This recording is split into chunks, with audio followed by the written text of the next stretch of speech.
या दिवशी मुख्यद्वार असेल तर पैसा टिकणारच. अशा कुठल्या केसेस आहेत की ज्यांना वास्तू हिलिंग करावी लागते आणि काहींना वास्तू रेमेडी करावी लागते, म्हणजे कोणत्या याच्यात चेंजेस होतात नेमकं? ते कर्ज त्यांचे येणारे वंशज सुद्धा फेडत बसतात, म्हणजे एवढं अफाट कर्ज होतं. या पदावरती कधी घर नसावं. एक दोन सिच्युएट सांगतो.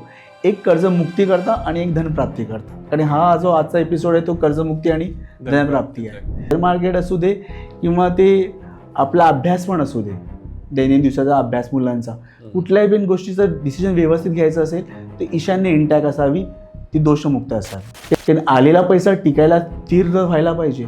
नैऋत्य जड असावी, ओके, आणि नैऋत्येला मुसली तिजोरी असावी, जिचं तोंड उत्तरेकडे असावं. ज्याला कर्ज सारखं होतंय, पैसा उसना घ्यावा लागतो, त्या व्यक्तीने काय करावं की शनिवारी कॅश येणार दुकानदार जो असतो त्याला त्याच्यामध्ये जो पैसा येणार आहे तो सारखा राहावा, काही ना काहीतरी राहावा असं वाटतं. तर त्याकरता ही रेमेडी आहे, बॅलन्स. हे तुम्ही ठेवताना तुम्हाला कर्ज पाहिजे असेल तेव्हा हे कॉईन्स तुम्ही बँकेत जाताना आर्थिक व्यवहार करताना वापरू शकता. आपल्या सगळ्यांना योगेश पाटीलचा नमस्कार. आपल्या सगळ्यांचं स्वागत आहे 10 पट मोठी स्वप्न पाहणाऱ्या नव्या महाराष्ट्राच्या सगळ्यात इन्स्पिरेशनल पॉडकास्टमध्ये, ज्याचं नाव आहे श्रीमंत स्टुडिओ प्रस्तुत श्रीमंत व्हा विथ योगेश पाटील. तर मंडळी, आजचा जो पॉडकास्ट असणार आहे आपला तो खरंच खूप जास्त धमाकेदार असणार आहे, कारण आज जे गेस्ट आपल्या पॉडकास्टमध्ये आलेले आहेत त्यांचे स्टुडंट्सच खरंच खूप जास्त म्हणजे ॲस्ट्रोलॉजर आहेत, वास्तुशास्त्राचे कन्सल्टंट आहेत. म्हणजे विचार करा की ज्यांचे स्टुडंटच बरेचसे ॲस्ट्रोलॉजर आहेत, वास्तुशास्त्र कन्सल्टंट आहेत, त्या सरांकडे किती नॉलेज असेल. आणि त्यांना वास्तुशास्त्रामध्ये जवळपास 10 वर्षांपेक्षा जास्तीचा एक्सपिरियन्स आहे. आणि क्रिस्टल हिलिंग झालं, वास्तू हिलिंग झालं, यामध्ये त्यांची एक्सपर्टीज आहे. तर आता मी तुमचा टाईम वेस्ट करत नाही, आपण डायरेक्टली आजच्या या पॉडकास्टला स्टार्ट करूयात. ज्या सरांबद्दल मी बरेच वेळ झाले बोलतोय त्या सरांचं नाव आहे डॉक्टर प्रदीप सराटे सर. तर आता आपण डायरेक्टली आजच्या या पॉडकास्टला स्टार्ट करूयात. परंतु त्याआधी आपल्या श्रीमंत स्टुडिओ या यूट्यूब चॅनलला आत्ताच सबस्क्राईब करून ठेवा. तर प्रदीप सर, तुमचं श्रीमंत व्हा या महाराष्ट्रातील सगळ्यात इन्स्पिरेशनल मराठी पॉडकास्टमध्ये स्वागत आहे. धन्यवाद योगेशजी. आणि या पॉडकास्टमध्ये येऊन मला फारच आनंद झाला. आणि या पॉडकास्ट मी फार ऐकलं पण आहे. वेगवेगळ्या प्रकारचे एक्सपर्ट्स या पॉडकास्टला येतात आणि त्यांचं ज्ञान या पॉडकास्टवरती देतात. आणि खरंच तुमचं कौतुक आहे, तुम्ही फार सुंदर कार्य करतात. Yes, thank you so much sir. तर सर, ज्यावेळेस तुम्ही सुरुवात केली होती या सगळ्या गोष्टींची तेव्हा आणि आता मला वाटतं बरेच वर्ष झाले, तर काय काय असे मेजर चेंजेस तुम्हाला इंडस्ट्रीमध्ये दिसून आले? मी जेव्हा सुरुवात केली तेव्हा एवढं म्हणजे फेसबुक एकच माध्यम होतं. पण आता तुम्ही पाहिलं असेल तर माध्यम वाढलेली आहेत. स्नॅपचॅट असेल किंवा इंस्टाग्राम आहे किंवा व्हॉट्सअप आहे. तर यामुळे काय झालं की भरपूर प्रकारचं ज्ञान लोकांना रोज मिळत असतं. की स्क्रॉल करतात लोक, स्क्रॉलिंगची दुनिया झाली. स्क्रॉल करून भरपूर प्रकारची माहिती लोकांना रोज मिळत असते. तर त्यामधली बहुतेक ही माहिती ही ॲक्च्युअली बेसलेस असते, काही स्टोरी बनवलेली असते. ओके, म्हणजे आधी तुमचं असं म्हणणं आहे की आधीच्या वेळेस जे असायचं नॉलेज शेअरिंग जे असायचं त्याला काहीतरी बेस असायचं. आजकाल असं होतं की कोणी उठसूट काही सांगतं. ओके सर, बरेच लोक येतात वास्तुशास्त्राबद्दल बरंच काही बोलत असतात. मला तुमच्याकडनं ऐकायचं की वास्तुशास्त्र म्हणजे खरंच काय आहे? वास्तुशास्त्र वास्तू म्हणजे निवास करण्याचे शास्त्र. आता हे आपल्या पूर्वजांपासून आले. ऋषीमुनींनी यांचे वेगवेगळे ग्रंथ आहेत आपले, मतमेम, समारंग सूत्रधार आहे, त्यात तत्व दिली आहेत. तर यामध्ये आपण वैश्विक ऊर्जा आहे, चुंबकीय शक्ती आहे, 5 पंचमहाभूतं आहेत. पंचमहाभूतांमध्ये पृथ्वी, जल, वायू, अग्नी, आकाश या सगळ्या शक्तींचा वापर करून जी वैश्विक ऊर्जा तयार होते, यांचं संतुलन वास्तुशास्त्र जेव्हा आपण उपयोग करतो घर बांधताना तेव्हा केला जातो. आपण याच्यामध्ये आपल्या 4 दिशा आणि 4 उपदिशा आणि ब्रह्मस्थान असा आपण एकूण 9 भाग आहेत. एखादं आपण एकाशदी पद पकडलं तर एकाशदी पदाचा 81 भाग होतात तयार. 81 भाग म्हणजे आपण घराला 9x9 81 पदांमध्ये डिवाईड करतो. आणि त्या 81 पदांवरती 45 देवता असतात. प्रत्येक देवतेला एक तत्व असतं, त्याचं एक कार्य असतं. जे या प्रत्येकाचं जे कार्य चालू आहे ते व्यवस्थित चालू असेल, व्यवस्थित ते बोलता आपण फंक्शन करत असेल तर त्या घरात राहणाऱ्या व्यक्तीला त्याची प्रगती होते त्या व्यक्तीची. ओके, त्या व्यक्ती पुढे जातो त्याच्या आयुष्यामध्ये. ओके. आता हे तर तुम्ही सांगितलं की एका वास्तूच्या हिशोबाने जर आपण बघितलं तर टोटल 4 दिशा, 4 उपदिशा, एक ब्रह्मस्थान आणि त्याचबरोबर जवळपास 81 पदं असतात. त्यानुसार 45 देवता असतात आणि या प्रत्येकाचं एक कार्य असतं. ते जर व्यवस्थित चालू असेल तर तुमची जी वास्तू असते ती बॅलन्स असते, बरोबर. पण सर प्रॉब्लेम हाच आहे ना की प्रत्येक वास्तू तर त्या हिशोबाने असू शकत नाही. त्याच्यामध्ये प्रत्येक वास्तूमध्ये आपण पाहतो की कुठले तरी दोष असतातच. पण असे कुठले दोष आहेत की जे मुख्यतः जास्त इम्पॅक्ट करतात माणसावरती? तर आपण पहिल्यांदा एक पाहूया की आर्थिक लाभ करणाऱ्या देवता कुठल्या आहेत. तर पहिली आहे ती भल्लाट. जर तुमचं मुख्य द्वार भल्लाट या दिशेवर असेल तर कुठलीही गोष्ट तुमच्या घरामध्ये मुबलक येणार, विपुलता मिळतं. आणि त्याच दिशेचा एखाद्या व्यापारीचं घर असेल तर त्याच्या बिझनेसमध्ये प्रॉफिट फार होणार, नफा फार होतो त्या व्यक्तीला आणि त्याला अचानक धन लाभ होतो. हे पण आहे, त्याचा तो फायदा असतो. आता उदाहरणार्थ दुसरं आपलं जे पद आहे ते सोम, ज्याला आपण कुबेर म्हणतो. आता हे पण उत्तरेलाच आहे. पहिलं भल्लाट पण उत्तरेलाच असतं.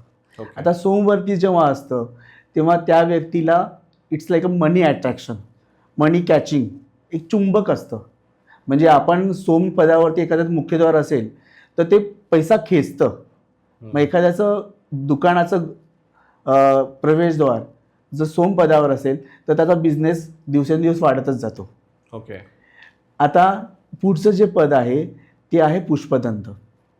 आता पुष्पदंत हे पश्चिमेकडचं पद आहे.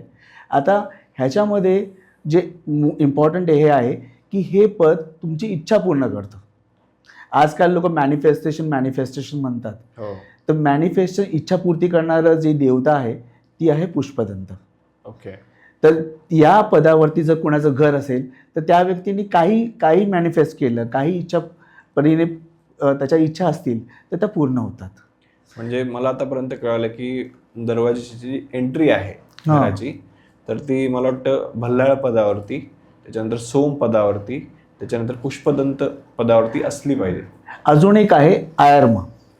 एक पद आहे आयर्म जे पूर्व दिशेला असतं. त्या पदावर जर असेल तर तो व्यक्ती लोकप्रिय नेता बनू शकतो, कारण त्याचं कम्युनिकेशन आणि त्याची लोकप्रियता वाढते.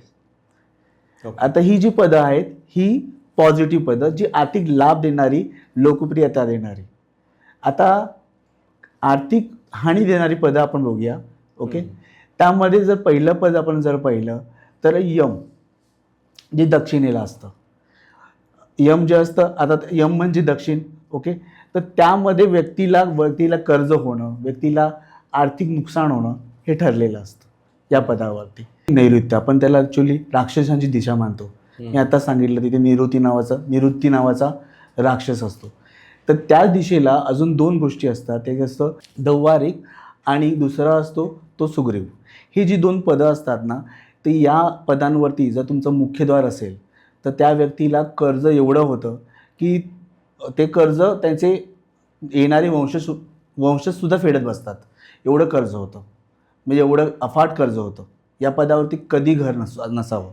ओके. दुसरी एक गोष्ट आहे की नाग आणि मुख्य या 2 देवता आहेत. या उत्तर आणि वायव्य या दिशेत असतात. ओके.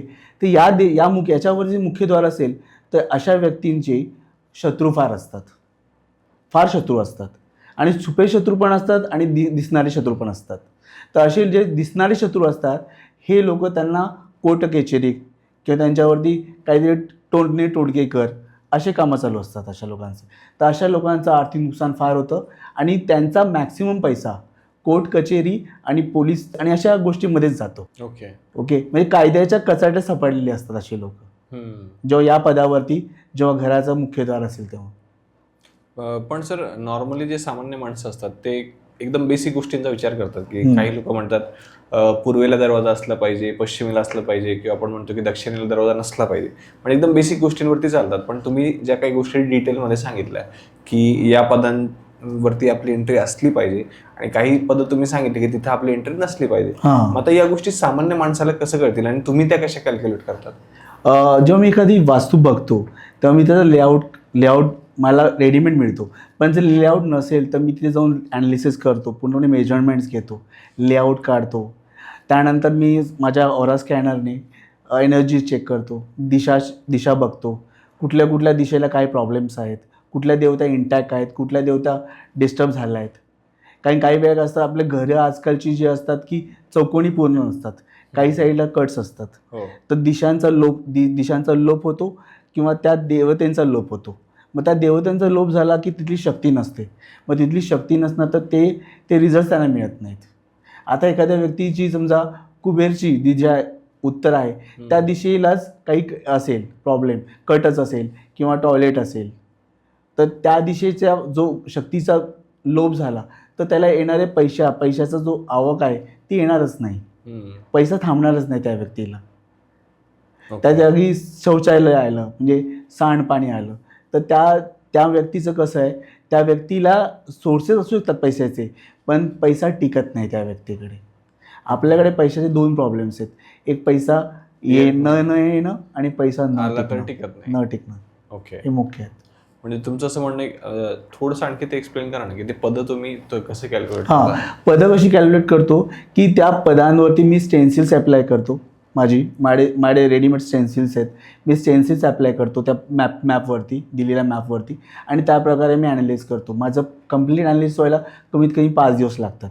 मी कुठलंही वास्तूचं कन्सल्टिंग करतो ना, ते व्यवस्थित ॲनालिसिस करून रिपोर्ट तयार करतो. आणि माझं जे असतं की प्रत्येक व्यक्तीला जेव्हा रिपोर्ट द्यायचा आहे तेव्हा मी पहिल्यांदा त्या व्यक्तीला सांगतो की वास्तूच्या ज्या उपाययोजना दिलेल्या आहेत वैदिक ग्रंथामध्ये त्या करायच्या.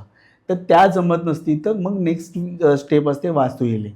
वास्तू हिलिंग म्हणजे अशा उपाययोजना ज्या तोडफोड नसलेल्या आहेत. आता वैदिक रेमेडीजमध्ये रत्नाध्याय आहे किंवा शंकुस्थापना आहे, तर ह्या ज्या व्यक्तीला जमणार नाही, मग तो व्यक्ती एनर्जीला बॅलन्सिंग करणाऱ्या छोट्या छोट्या रेमेडीज करू शकतो. त्याला वास्तू हिलिंग मी हे नाव दिलेलं आहे. ओके. त्या केस टू केस चेंजेस होतात माझ्या. आणि आपण काही गोष्टी डिस्कस करूयात आता की अशा कुठल्या केसेस आहेत की ज्यांना वास्तू हिलिंग करावी लागते आणि काहींना वास्तू रेमेडी करावी लागते, म्हणजे कोणत्या याच्यात चेंजेस होतात नेमकं?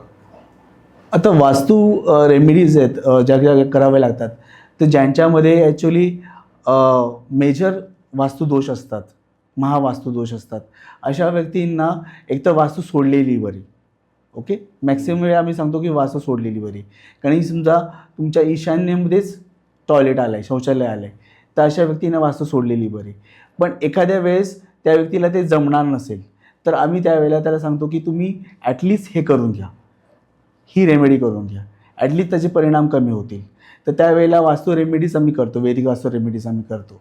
आणि काही लोक असतात ज्या भाडेकरू असतात, एखादं आपण ऑफिस घेतले किंवा एखादं आपण दुकान घेतले, रेंटने घेतलेले, तर त्या व्यक्तीला तर ते रत्नाध्याय करणं किंवा काही तोडफोड करणं शक्यच नसतं. बरोबर. तर त्या व्यक्तीला तो काय करणार, मग तो पैशाची त्याला चणचण असते, कारण या गोष्टी करणं म्हणजे खर्चिक गोष्टी आहेत. तर तो व्यक्ती काय करतो, मग तो त्या व्यक्तीला हिलिंगचे छोटे छोटे उपाय करू शकतो. त्याने त्याचे ॲटली प्रॉब्लेम सॉल्व्ह नाही होणार, पण त्याचा परिणाम कमी होतो. ओके. तर तशा गोष्टीमध्ये आपण वास्तू हिलिंग करतो. ओके.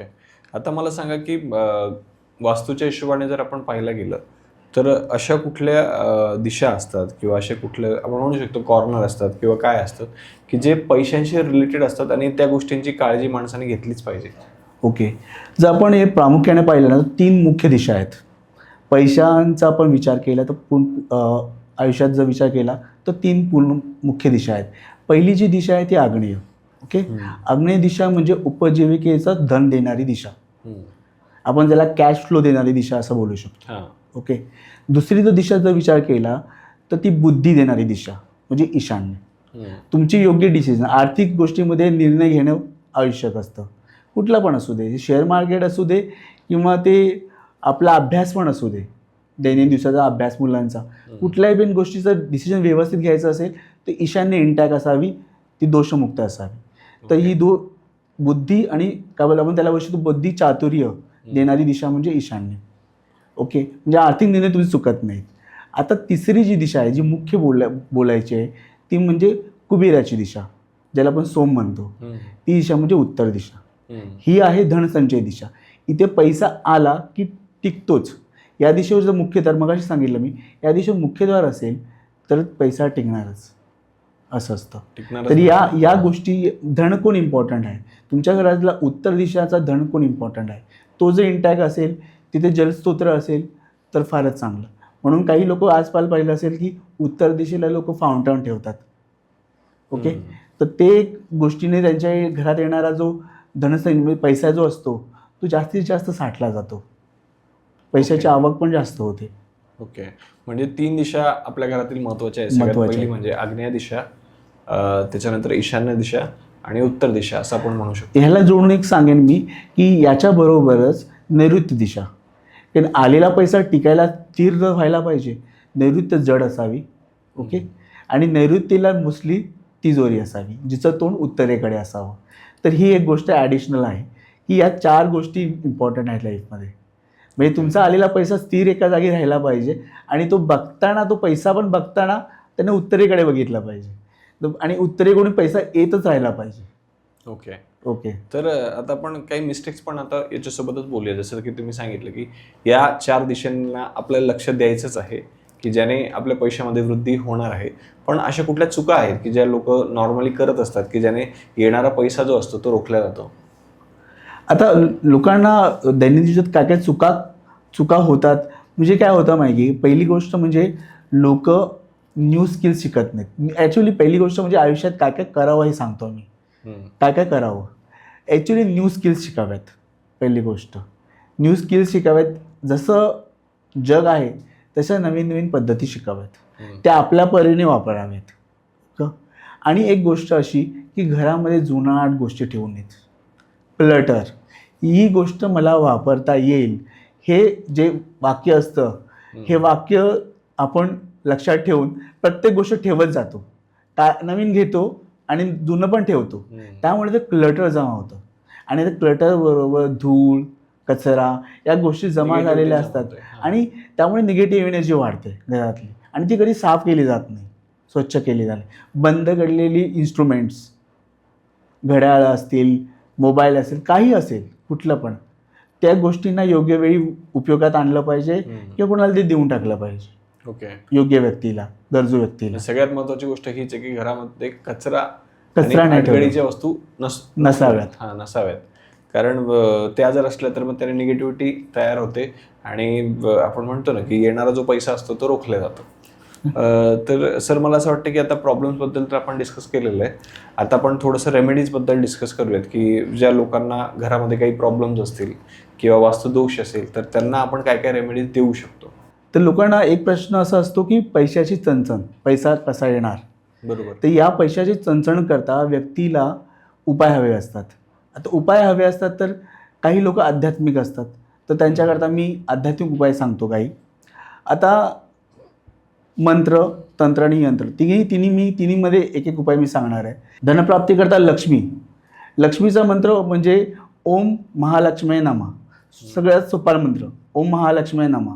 ह्याच्यापुढे तुम्ही कुठल्या प्रकारचे बीज जोडू शकता. श्रीम क्लीम तुम्ही जोडू शकता. त्याप्रकारे त्याची शक्ती वाढत जाणार.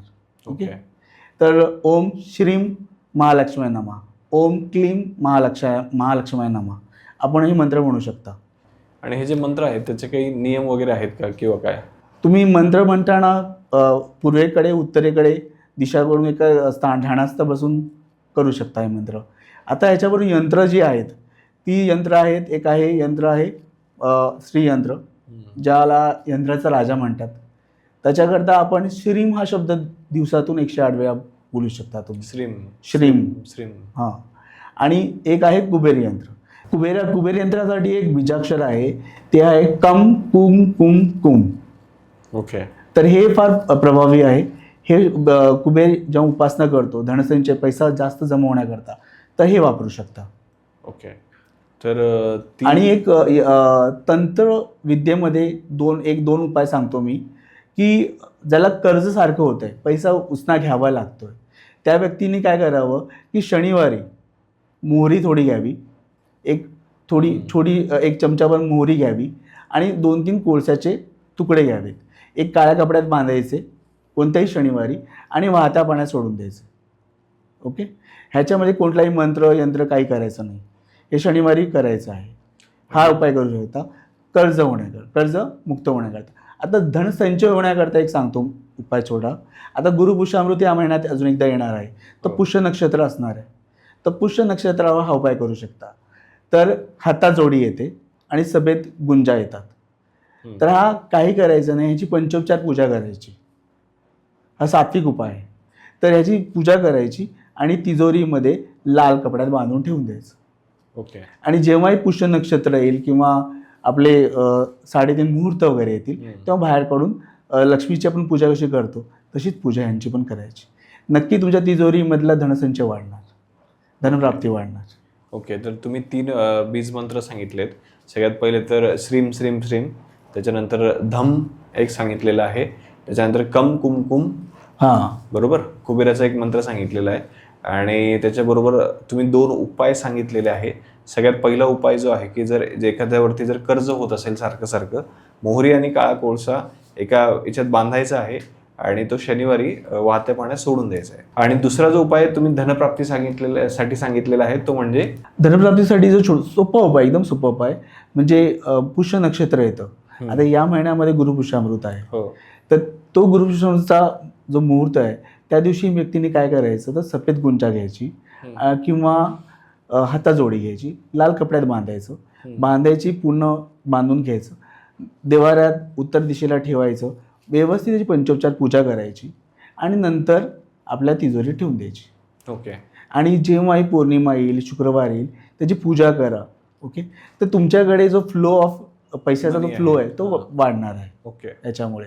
आणि जेव्हा कुठलाही शुभमुहूर्त येईल, दसरा येईल, दिवाळी येईल, तेव्हा पण त्याची पूजा करा. सर, आता वास्तूबद्दल ना एक ट्रेंड खूप येतोय की म्हणजे वास्तूसाठी लोक क्रिस्टल हिलिंग करतात किंवा रत्न वगैरे पण टाकतात वास्तूच्या याच्यासाठी, तर ते कितपत काम करतं? वास्तूमध्ये क्रिस्टल्स ॲज अ रत्न म्हणून यूज करणं हे एवढं उपयोगी नाही आहे. ओके, एवढं उपयोगी होणार नाही. पण वास्तूमध्ये crystal as a placement therapy म्हणून यूज करणं उपयोगी होऊ शकतं.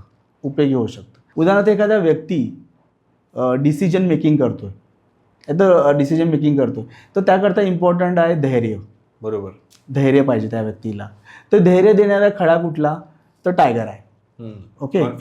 कॉन्फिडन्स पाहिजे. आणि तो व्यक्ती पुढचा विचार करून करतोय, पुढचा भवितव्याचा की मी ह्याच्यामध्ये 10 करोड टाकतोय, तर मी व्यवस्थित डिसिजन घेतले पाहिजेत आयुष्यामध्ये. तर त्याचं इंट्युशन पण चुकलं नाही पाहिजे, त्याची निर्णय क्षमता पण योग्य असली पाहिजे. तर याकरता खडा आहे लॅपिस लाजुली. तर लॅपिस लाजुली आणि टायगर आहे. ह्याचे जर जे हे आहेत टंबल्स आहेत, क्रिस्टल्स जे आहेत, ते जर त्या व्यक्तीने मीटिंग्समध्ये यूज केले, मीटिंगमध्ये यूज केले तर त्या व्यक्तीचे डिसिजन फार चांगले येतात. तर आम्ही मीटिंग टेबल पण मी लोकांना हे केलेले आहेत, करून देतो.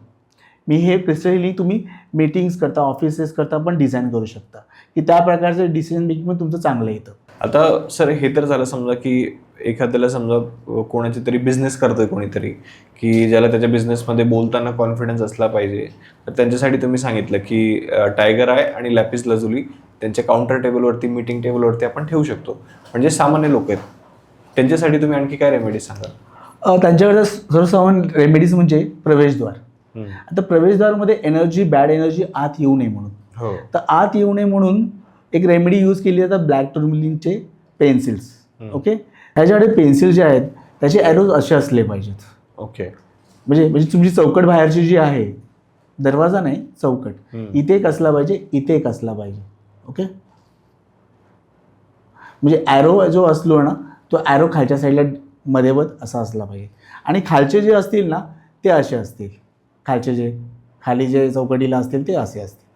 तर हे ब्लॅक टुर्मलिन लावण्याच्या आधी त्याला प्युरिफाय करायचं आहे, क्लिन्झिंग करायचं आहे, प्युरिफाय करायचं आहे, एनर्जाइज करायचं आणि लावायचं आहे. ओके. म्हणजे की जी आपली दाराची खालची चौकट आहे ती त्याला चारही बाजूने एकमेकांकडे पॉइंट करणारे लावायचे आहे. त्यामध्ये एनर्जी येताना फिल्टर होऊन येते, निगेटिव्हिटी तुमची ॲटलिस्ट तो मिनिमाइज करेल, खेचून घेईल. कारण ब्लॅक टुर्मलिन करतो काय की निगेटिव्हिटी खेचून घेतो आणि पॉझिटिव्हिटी तुमच्या घरात जास्तीत जास्त येईल. तर हा एक फायदा होईल. आता दुसरी एक रेमेडी अशी आहे ती म्हणजे लोक पायराईट यूज करतात, पायराईटचं टंबल वगैरे घेतात. तर पायराईटला लोक फुल्स गोल्ड म्हणतात, मूर्खाचं सोनं. आणि पायराईटचं आजकाल एवढं ट्रेंड चाललं आहे की लोक त्याचं काही वापरतात, म्हणजे काही यूज करतात. तर पायराईट हे ना ॲक्च्युली फार सुंदर असं ना मनी कॅचिंग आहे. तर हे कॅश बरोबर ठेवायचं, कधी कॅश बरोबर. आता ह्याच्यामध्ये एक मनी मॅग्नेट म्हणून रेमेडी आहे. ओके, दाखवतो तर मनी मॅग्नेट म्हणून रेमेडी आहे. ओके, ही पायराईटची बनलेली आहे. ही तुम्ही कॅश बरोबर ठेवू शकता. व्यवस्थित प्रोग्राम चॅनलाइज करून तुम्ही जर कॅश बरोबर ठेवली तर कॅश वाढायला मदत होते. ओके ओके, तर ही एक रेमेडी कॉमन व्यक्ती यूज करू शकतो. छोटंसं टंबल आहे, यूज करू शकतो. अजून एक रेमेडी जी आहे ती म्हणजे क्लिअर कॉर्ड्सची रेमेडी, ज्याला मग आपण बॅलन्स म्हणू शकतो. ओके, आता आपला गल्ला असतो, गल्ला कॅश येणार दुकानदार जो असतो त्याच्यामध्ये जो पैसा येणार आहे तो सारखा राहावा, काही ना काहीतरी राहावा असं वाटतं. तर त्याकरता ही रेमेडी आहे बॅलन्स. शब्दच इटसेल्फ आहे बॅलन्स. ती ही रेमेडी तुम्ही गल्ल्यामध्ये ठेवू शकता. छोटीशी रेमेडी आहे, कॉस्ट इफेक्टिव्ह आहे, काही याला करायचं नाही आहे. फक्त याला क्लीन्स करायचं आहे, प्युरिफाय करायचं आहे आणि चार्ज करून इंटेन्शन विथ इंटेन्शन आपल्या गल्ल्यात ठेवायचं. सर, जसं आपण प्रवेशद्वारासाठी सांगितलं की ब्लॅक टर्मिनल आपण वापरू शकतो, त्यासोबत आणखी काही उपाय आपण करू शकतो का? एक आहे म्हणजे पारंपरिक लोक जी फॉलो करतात ती क्रिस्टल हिलिंग वगैरेच्या रेमेडीज करणार नाहीत, मोस्टली करणार नाहीत. तर अशा लोकांकरता आपण वैदिक चिन्ह वापरतो. तर काही लोक स्टिकर लावतात, स्वस्तिकचं, शुभ लाभाचं, बघितलं असेल तुम्ही. तर योगेशजी आपण एक वैदिक चिन्ह पाहूया की ज्यामध्ये ॲक्च्युली त्रिशक्ती आहेत. ओम आहे, त्यामध्ये शंकराचा त्रिशूळ आहे आणि स्वस्तिक आहे. तर या त्रिशक्तींचा समावेश कोणत्याही निगेटिव्ह एनर्जीपासून संरक्षण करण्याकरता आपण प्रवेशद्वारावरती लावू शकतो. तर प्रवेशद्वाराच्या दोन बाजूला दोन जागी आपण हे लावायचं आहे. सरळ लावायचे, तिरपे काय? नाही, हे सरळ जसं मी तुम्हाला दाखवतोय तसंच लावायचं आहे. एकदा तुम्हाला याला जागा दिली आहे. काही लोक याला चिकटपट्टी डबल टेपने लावतात, काही वेळा तुम्ही ह्याला हे पण खड्या आपल्या खिळ्याने पण लावू शकता. आणि ह्याच्या वेळेला लावायला काही मुहूर्त वगैरे अशी बघायची गरज नाही आहे. योग्य मुहूर्त पौर्णिमा किंवा शुक्रवारी किंवा मंगळवारी तुम्ही लावू शकता. लावताना फक्त जो सोपा मंत्र आहे, मंगल मंत्र आपण म्हणतो त्याला, ओम मंगल मांगल्ये शिवे सर्वार्थ साधिके, तो मंत्र म्हणायचा आहे पूर्ण. आणि हा मंत्र म्हणताना त्याची पंचोपचार पूजा करायची दोघांची, दोन्ही लावलेल्या चिन्हांची. आणि हे तांब्यामध्ये पंचधातूमध्ये मिळतं. ओके, मार्केटमध्ये त्याचा वापर करू शकता. ही फार सोपी रेमेडी आहे. कुठल्याही निगेटिव्ह एनर्जीपासून, नकारात्मक ऊर्जेपासून तुमचं संरक्षण होऊ शकतं, संरक्षण होतं. आणि लोक जी पारंपरिक देवाला वगैरे मांडणारी जी लोक आहेत, जी आपण बोलू शकतो जी देवामध्ये बिलीव्ह करणार, त्यांच्याकरता हे फार छान रेमेडी आहे. सर, आता क्रिस्टल हिलिंगमध्ये आपण पाहतो की बऱ्याच वेळेस लोक काही सिम्बॉल्सचा उपयोग करत असतात. मग तशा सिम्बॉल्सचा उपयोग आपण वास्तुशास्त्रामध्ये किंवा घरासाठी करू शकतो का? सिम्बॉलचा उपयोग म्हणजे एक वैदिक मी तुम्हाला आता सांगितलं, तर त्याप्रमाणे एक सायन्स आहे झिबू कॉइन्स किंवा झिबू सिम्बॉल्स म्हणू शकतो. आता या झिबू सिम्बॉल जी आहेत ती 2002 साली डेबी एल्समेड, ओके, तर ही जी एक आध्यात्मिक गुरु होती, हिने जवळपास 88 एंजेलिक लिपी असलेली चिन्ह शोधली. तर ही जी चिन्ह आहेत ही एनर्जी देणारी चिन्ह आहेत. तर ह्याच्यामध्ये अशी चिन्ह आहेत की जी मोस्टली लोकांना काहीतरी हेतूकरता वापरू शकतो. आता एखादं चिन्ह आहे प्रॉस्पेरिटी, तुम्हाला मी दाखवतो प्रॉस्पेरिटी. हे चिन्ह तुम्ही फार अनेक जागी पाहिलं असेल. आजकाल मोबाईलच्या बॅक कवरवरती पण येतं, हे तुम्ही पाहिलं असेल प्रॉस्पेरिटी. तर हे प्रॉस्पेरिटी चिन्ह आहे, हे तुम्ही उत्तरेला लावू शकता, उत्तर दिशेला. उत्तर दिशेला ठेवू शकता किंवा तुमच्या तिजोरीत ठेवा. झिबूमध्ये अजून एक साईन येते विपुलता, आपण विपुलता म्हणतो म्हणजे ॲबंडन्स. तर ॲबंडन्स जे आहे, आपण आता ह्याच्यामध्ये 3 डॉट दिसतील तुम्हाला. तर हे सिग्नेचर असं नसतं. 3 डॉट ॲड केले म्हणजे अनलिमिटेड झालं. तर अनलिमिटेड ॲबंडन्स करता हे सिग्नेचर यूज करतात. जेव्हा आपण जर कॅश असते आपल्याकडे, फार त्रोटक तुमच्याकडे कॅश असेल, तुमच्या पॉकेटमध्ये राहत नसेल, पैसे राहत नसतील, तर त्या पॉकेटमध्ये कॅश राहावी म्हणून हे ॲबंडन्सचं सिग्नेचर वापरतात. तर ज्यांच्याकडे पैसा थांबत नाही आणि जे चिल्लरवर येतात त्यांच्याकरता हे सिग्नेचर ते वापरू शकतात. ओके, तर दुसरं एक चिन्ह आहे ते म्हणजे प्रॉस्पेरिटी. प्रॉस्पेरिटी एक साईन आहे जे तुम्ही ॲक्च्युली उत्तर दिशेला किंवा तुमच्या तिजोरीमध्ये ठेवू शकता.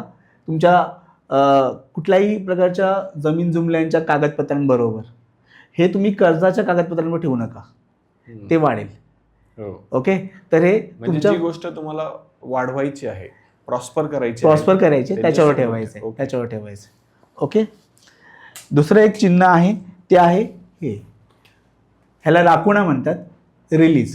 रिलीज करतं. डेप रिलीज म्हणजे तुमचं जे कर्ज आहे, कर्जाचे कमी पेपर्स आहेत, करतं, निघून जातं. हा. निघून जातं. तुम्ही बँकेतून कर्ज घेता, त्याचे कर्जाचे पेपर्स असतात, तर त्याच्यावर हे काढायचं. आणि हे काढताना एका हाताने एका वेळेस काढायचं. आणि काढताना ब्ल्यू पेन यूज करायचं. ओके, ब्ल्यू पेन यूज करायचं. अजून एक गोष्ट की प्रॉस्पेरिटीचं चिन्ह पण तुम्ही हातावर काढू शकता. त्याला टॅटू करतात लोक, पण ते चिन्ह काढताना मोस्टली टॅटूवाले ग्रीन कलर यूज करतात. पण चिन्ह मोस्टली प्रॉस्पेरिटीचं चिन्ह काढताना मोस्टली ग्रीन कलर चांगला असतो, पण जे गोल्डनवरती काढलेलं असतं ते जास्त उपयोगी पडतं.